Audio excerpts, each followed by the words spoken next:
Songsong fase 32 besar Liga 3 Nasional, PS Palembang kembali berbenah. Kondisi pasukan Sigentar Alam tetap dalam kondisi prima. Pemain dipastikan siap tampil di babak 32 besar nanti. Manajemen PS Palembang memberikan apresiasi pada Jarod dan timnya yang tembus fase 32 besar musim ini. Sebagai motivasi, manajemen PS Palembang menjanjikan bonus pada setiap gol di 32 besar nanti. Sesuai dengan komitmen dan janji kami pada hari ini, saya akan kasihkan sesuai dengan janji setiap gol ada bonus untuk mereka.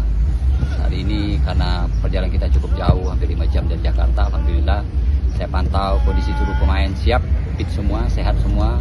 Insya Allah mohon doa, mohon dukungan warga Palembang biar kita terus merangkak naik ke atas sampai ke 32, 16 sampai 8 besar. Di kompetisi Liga 3 musim ini, manajemen PS Palembang menargetkan skuadnya mampu menembus babak 8 besar nasional. Nur Muhammad, Kompas TV Palembang, Sumatera Selatan. Terus, pegang bolanya, nak.